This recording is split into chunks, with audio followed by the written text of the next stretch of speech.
Hello and welcome back to the Author Roundup, a special segment of the Book Connection Show where we meet up and coming indie authors and talk to them about the recently released books.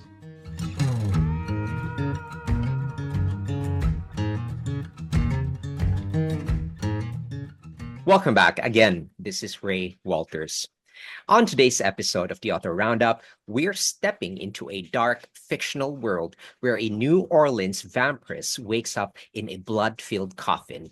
An alien appears at her window, and a pearl-white egg rises to the surface with a future already written into it. From that impossible birth comes a child growing up in the middle of vampires, experiments, and a swirl of religious language and imagery, all used here as part of the novel's horror and science fiction world building. The story stretches across centuries, following an ancient vampire through history, an alien race with its own agenda, and a cast of characters who collide in a universe that deliberately plays with spiritual themes as a work of imagination.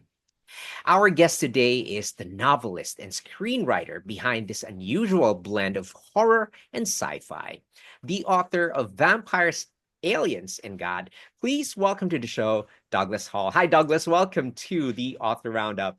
Hi, Ray. Thank you very much for the very nice introduction. I really appreciate that. Douglas, congratulations in getting this book published. Thank you. It's something that I actually started working on many years ago and really finished about a third of it pretty quickly within about a month. And Wow. then thought I would sit back and look at the world around me a little bit more. And when I waited a little bit to complete it, I was able to draw from even more additional sources. Douglas, what first gave you the idea to write a story that, brings together vampires, aliens, and a higher power all in one narrative? I think the big attraction for me really was you have three different entities, all that are very, very interesting in their own right. Right. You have vampires who, I don't want to say they're immortal, but they're nearly immortal. Certainly in most cases more powerful than common man. And so there's this interesting balance of power and morality that they have to navigate that is something that man doesn't have to. On the alien side, what I thought was, I've always been a big technology fan. Right. And on the alien side, I thought, this is really, the aliens are portrayed almost as total intellectual beings with no real compass of morality that we know of. And so, yeah, I thought it was a nice fit to take that and then add the Bible and scriptures. And when you're looking at what many people think to be or recognize as a supreme being above all other beings. And so I just thought that those three combinations would make for an interesting story. All right, Douglas, that's very fascinating. Now, when you started drafting, which came first for you? The characters, the world, or the big what if behind the plot? And how did that shape the way the book unfolded? Good question. As a writer and somebody who's written some screenplays and sold some screenplays, I usually start with the what if, kind of the overall big picture concept. I think most of writing comes down to whether you're writing a simple story or whether you're writing a complex story. What you're really writing about is how your characters navigate the environment that they're in. Right. And the challenges that they have and how they overcome those challenges. And so that was really it. I started with a kind of the what if, and then I went to the characters and more or less set the framework for how I wanted them to be. uh, at the same time, thinking about the themes that I wanted to address. Uh, and so it was pretty easy.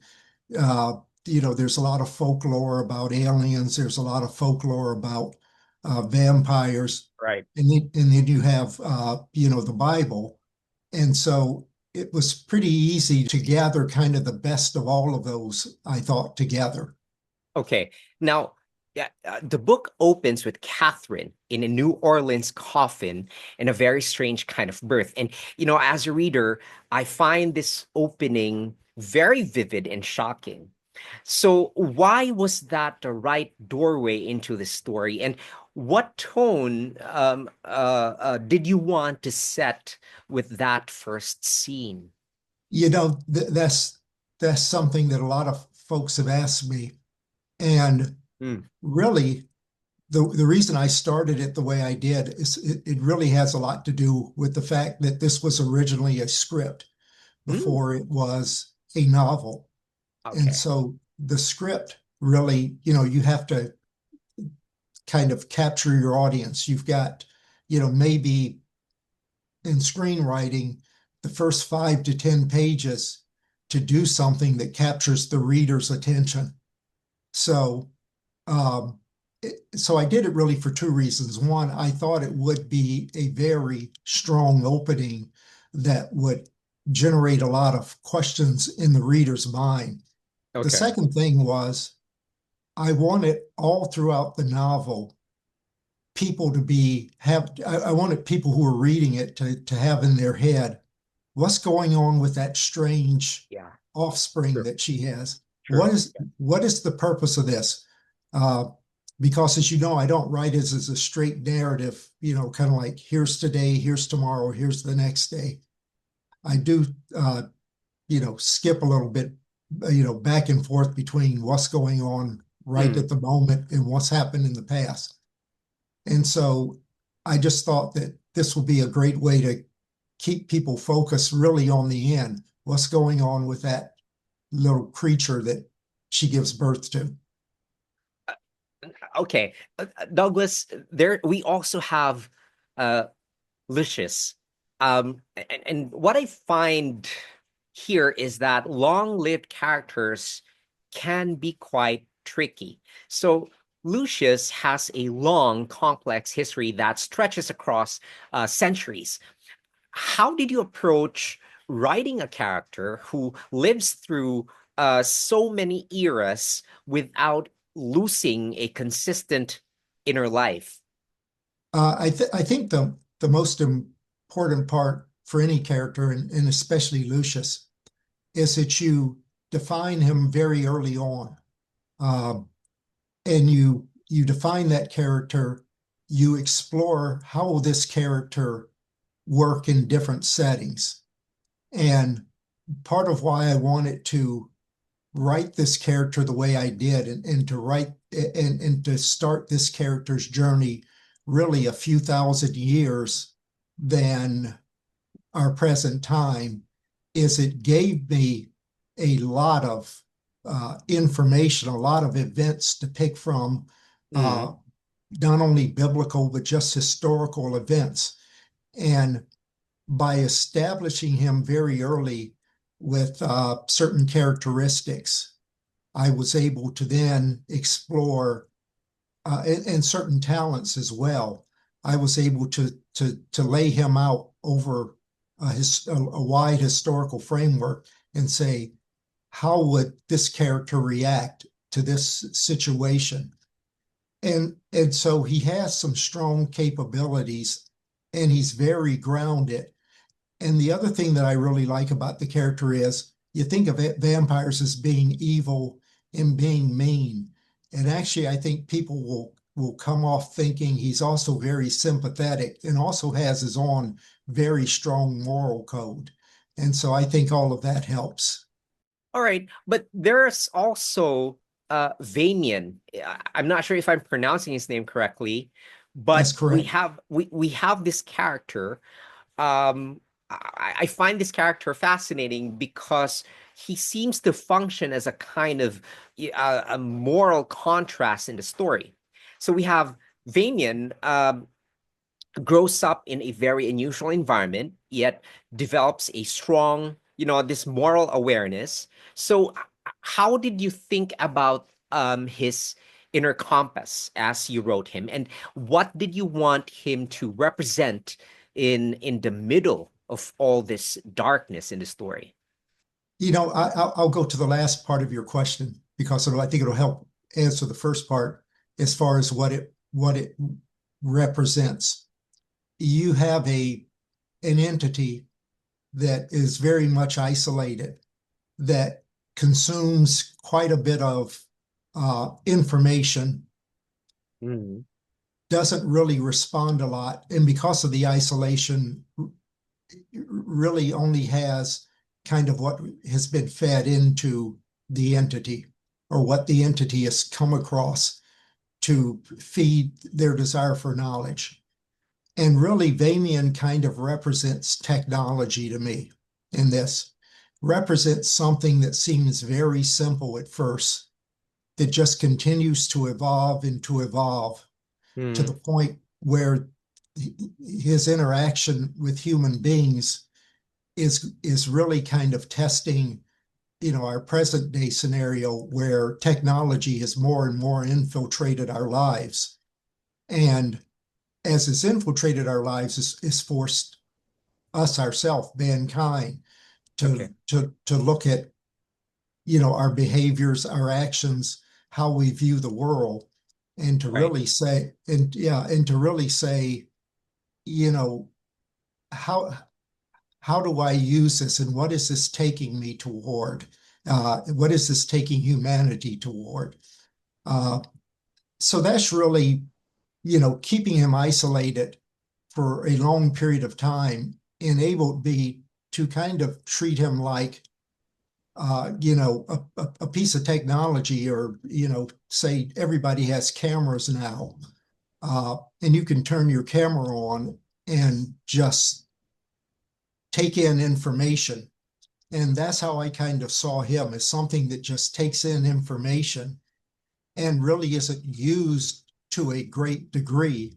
But when you do start, when he does reach a certain moral prescience, Mm, you start to see uh, how, he might be influenced by technology and how he might be influenced by those around him.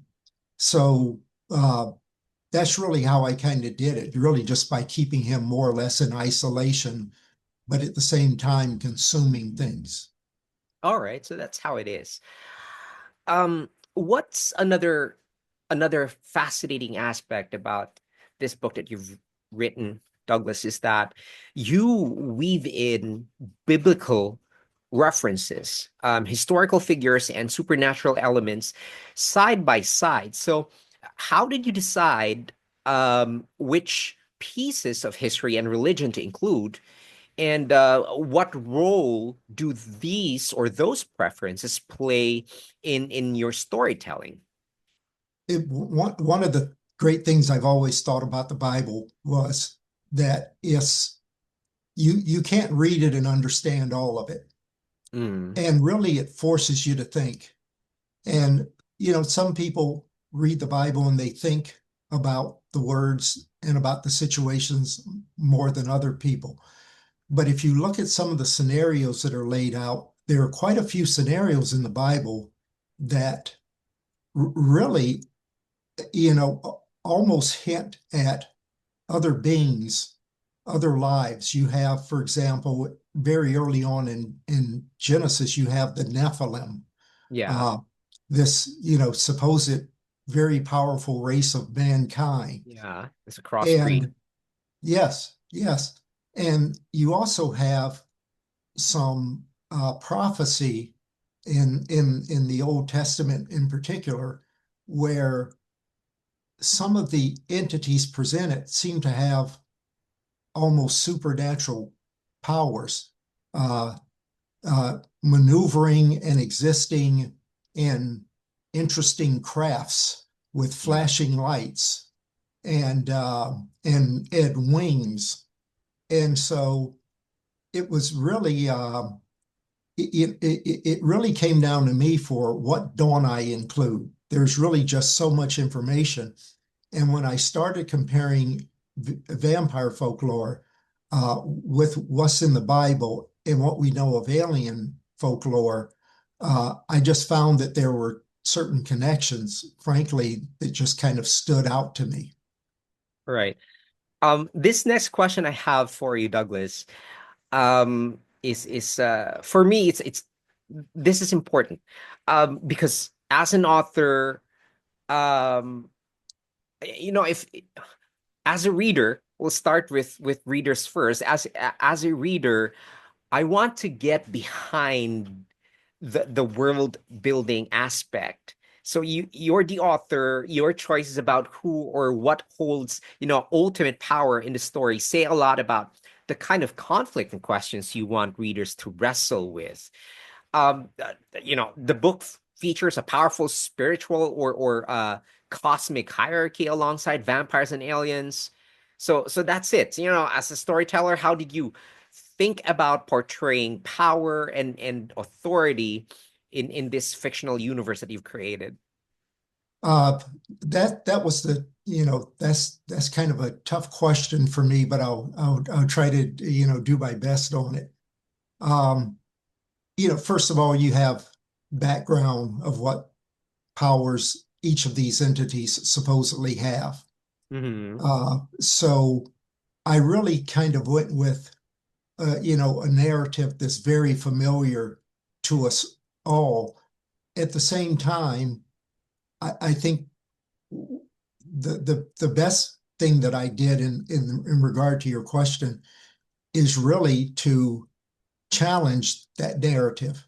I challenge certain things that are biblical. I challenge certain things that we think about vampires. Hmm. I challenge what little we have kind of over the years started to assume about aliens. Uh, and so it didn't follow necessarily a hierarchy of that was very static, like you have, say, in the military or something, where you have, this person's the number one and so on down the line. It was really challenging the narrative that we think about these characters.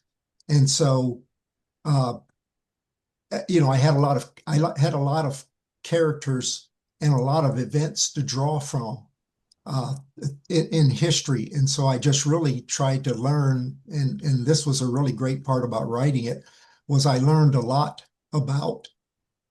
I really learned a lot about history that I assumed was correct that turned out maybe not to be correct. And so that's what I felt that I had to do to weave all of these characters in together, was to somewhat challenge our expectations of who they really are and what they are. All right. And it goes to show in your story that you have created, I feel that, like, in terms of vampirism, it's you've clearly stuck to how New Orleans see vampires, what vampires are in New Orleans. And that's nice.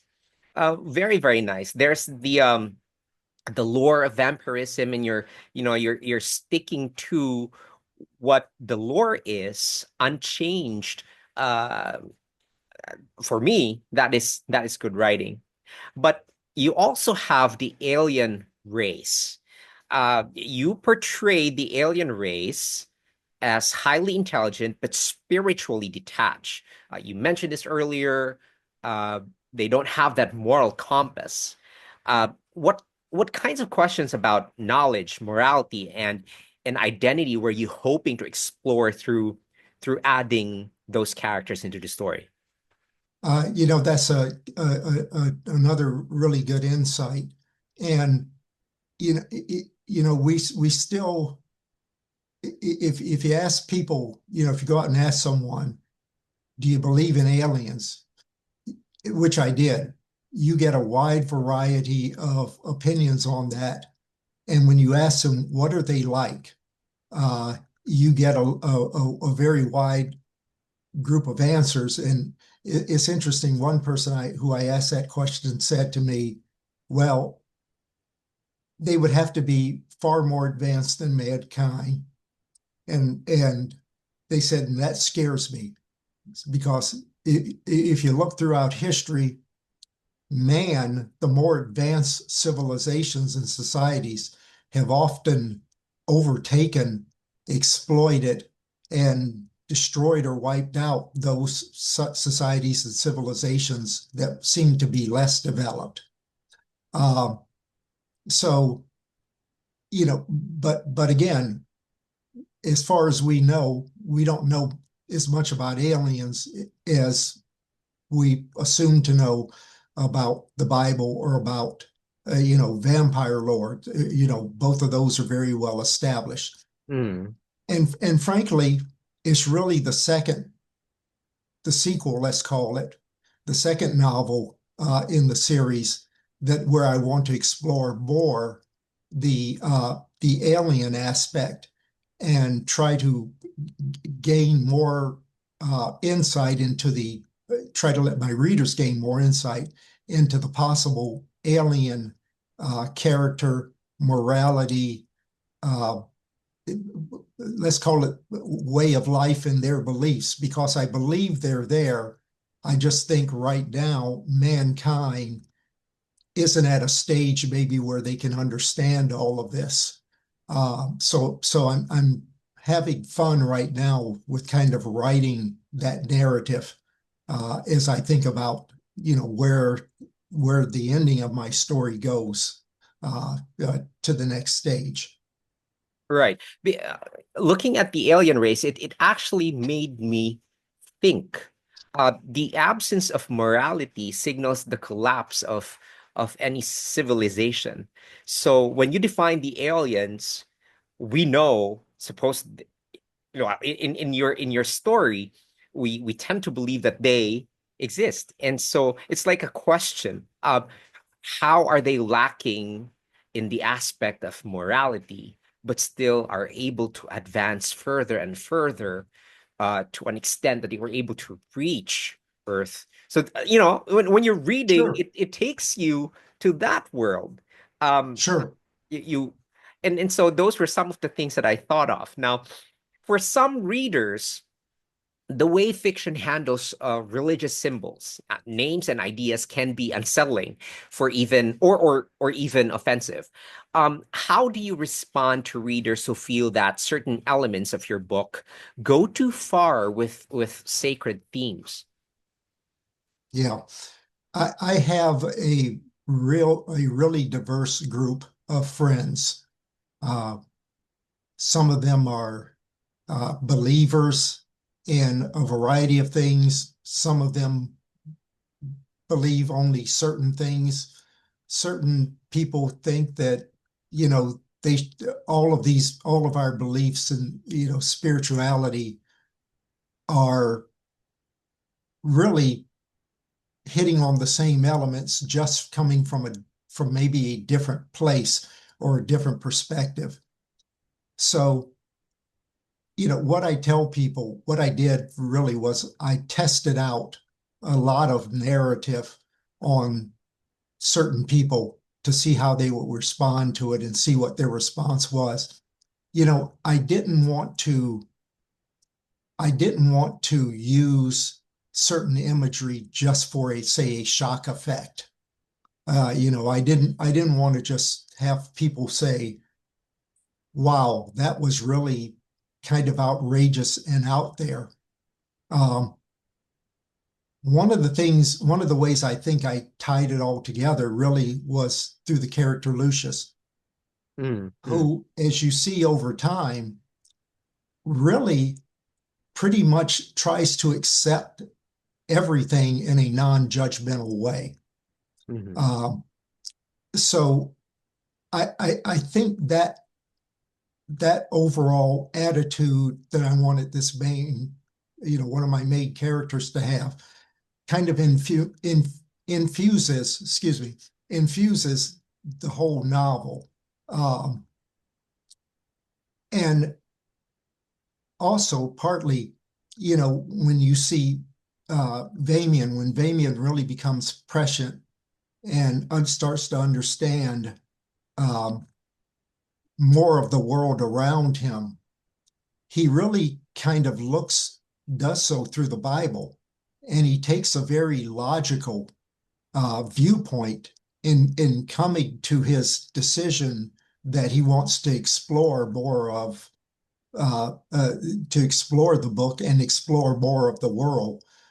Because although he's extremely uh, has quite a bit of brain power, at Mhm. the same time, he really doesn't have much real world experience, and Okay. so that character also represents that you can have a 200 220 IQ maybe, or whatever the upper limits are, but if you can't apply it to the simplest of situations around you in your world, in your environment, you're liable to make some of the wrong choices.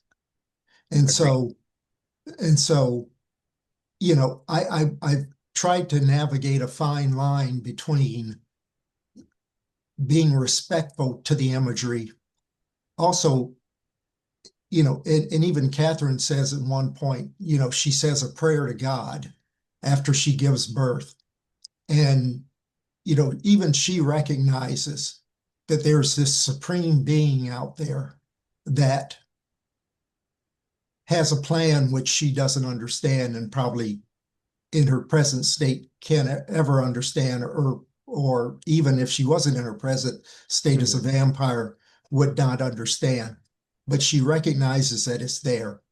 So I kind of, yeah, I poked the bear a little bit uh, throughout, but it's a bear that is still treated with respect, and that's what I think you have to throughout the entire novel. It's a bear that's still treated with respect. So that's kind of what you have to do, I think.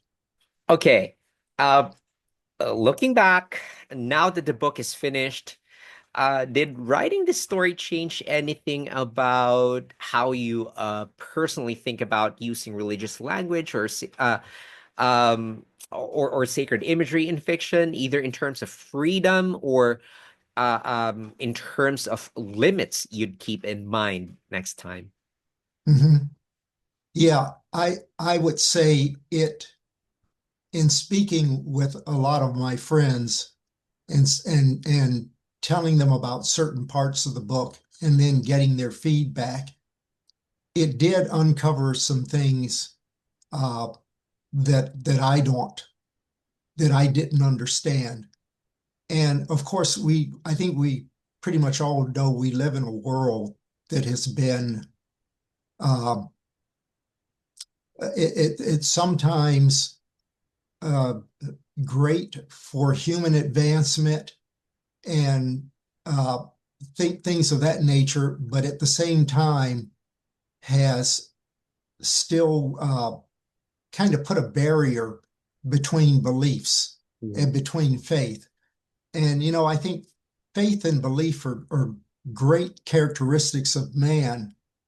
Uh, but what I hope will happen, because, yeah, you asked me if it kind of changed me, it expanded my thoughts about how certain people view their own religion, Mhm.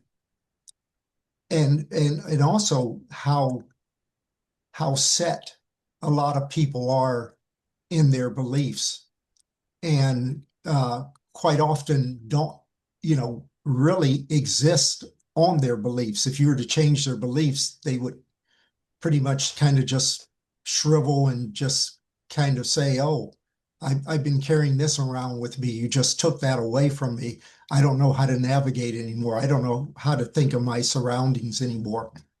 So I think my tone was respectful, even in the midst of some very difficult themes that were, especially through Lucius, who as you know, as a character, respected religious figures, respected Jesus, respected Muhammad, was interested in some of the Far Eastern uh, religions as well. Uh, but at the same time, challenged the ultimate supreme being into what have you mixed up here? What are you doing with all of these entities? Why are certain things going on in the world? So I think it challenged me to probably just ask more questions and to also because and I would say one other thing in that process. I Mhm. also found that out that a lot of people didn't really want to share their full beliefs. They believed in something and they would maybe challenge me back to a point, but wouldn't take it to the next point.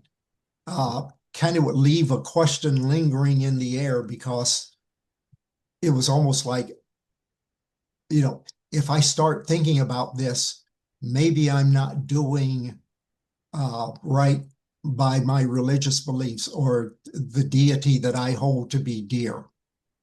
And so what I really tried to do with everybody was to just really force them and not force them, but prompt them into exploring their beliefs further, taking a full 360 and not necessarily saying maybe, hey, I've settled on this. This is great. I'm going to believe this. Given that, are we hinting on a sequel, or are we hinting on a story to talk about, the prequel? Uh, is that in your horizon right now, Douglas? Yes, it's kind of interesting. For years, people told me I should write and that I had a big imagination, but I never really thought of it until a little bit later in life of really undertaking, say, a screenplay or a novel. And so when I did, and the other thing was when it comes to screenwriting in particularly, I wasn't a big movie fan. I didn't go see a lot of movies. I saw Oh, maybe two, three movies a year. okay. Um, not what you would call a big consumer of that space. But the thing that always got me, the things that always stuck me, the stories that stood out in my head, whether it was movies or books that I would read, what always struck me was when there was a follow-up, when the ending really signified or prompted a new beginning. And so, yes, to really directly answer the question, yes, I do have a sequel in mind. I have Okay. pretty much explored kind of and I still write in that Act One, Act Two, Act Three format generally. I've still set where my plot points are. All And right. so now it's going to be a matter of kind of filling in how do I get to those plot points based on the characters that I've established. So yes, Thank you for answering that, because, when I turned the last page, the next question in my mind was, what's next? So yeah, that's the reason why I wanted to ask that that question. Um, Douglas, before I'm going to close this conversation with my last question, I just wanted to quite very sure that we have viewers and listeners right now who are interested to get a copy of the book. Where can we grab a copy for those who are interested? right now it's funny. I come from a marketing and finance background, uh, along with writing, and writing has always served me well in those backgrounds. But but the marketing has kind of uh, has not sank in for me. So right now, if you want to get it, you can get it pretty much on any of the digital writing platforms, Kindle. You can get it at Archway, of course. Mm. You can get it on, on Amazon, Barnes uh, and Nobles. Barnes and Noble, Yeah. BookBub, which is, I think, more of a horror platform. You can find it at all of those, you know, uh, uh, outlets. And I would say, don't be afraid to use your old friend Google. And if you Google the title of the book, it pretty much shows you where you can acquire it from. All right. So, last question. Quite unfortunate that we are to end this conversation already. Um, I had this in mind when I read the last page of your book, and I just want to see if it's the kind of feeling you would want me to have as I close the back cover of it. Now, when a reader turns the last page, what's the one big question or tension you most hope they're still turning over in their mind? It really is, that what's next? This isn't resolved. I want them to feel like you've resolved the first big question I had, which is, what is the purpose of this birth? Why is this needed? Um, and so I feel like I've answered that. But at the same time, I think I've left it kind of on a bit of a cliffhanger. Yes. You still got Lucius, and Lucius is, now that he understands what this entity is, he feels threatened. You have Catherine, who, and seeing how you read it, I'm not going to give it away to anybody, but you have Catherine. No spoilers. Yeah, right, right, yeah. You have Catherine, who sees kind of a way out of this lifestyle if she wants it, but then at the same time says to herself, well, I have to think about this. This may not, I still have this entity that I've now grown to love very much, and Mm, I'm still a very powerful vampirist in my own right. And mhm. so everyone there is kind of left with a dilemma, including Vamian. And so, I wanted people to say, okay, I can see this dilemma. How are we going to solve this one now? And that's really what the second book is going to be about. All right, Douglas, it was truly a pleasure having you on the show today. Thank you for discussing your book with us. I appreciate you taking the time. I appreciate you having the interest. Um, I think just the title alone has has caused many people to take a second look. Also, I think it has a great book cover, which Archway helped me with in designing. And You have a I, copy right there you can show us? I think I do. All right, all right. There. Vampires, Aliens, and God. Yeah, let me probably bring it back a little bit. I need to do more Zoom calls with you. Um, but I'd also like to say thank you very much. You really delved into this to the point that even I had to think a little bit about some of these questions and some of these themes. So I really appreciate your diligence on this. Well, thank you so much for your time again for talking about your book with us. So many questions in my mind actually that I would want to ask, but doing so will just give the book away. So for interested readers or interested viewers and listeners, you know where to get a copy of Douglas's book. Now, I also would want to give a big shout out to our awesome viewers and listeners for joining us for this interview. Stay tuned for more interesting conversations on the Author Roundup. I'm Ray Walters. Join me next time as we explore the world of supported self publishing, one indie author at a time.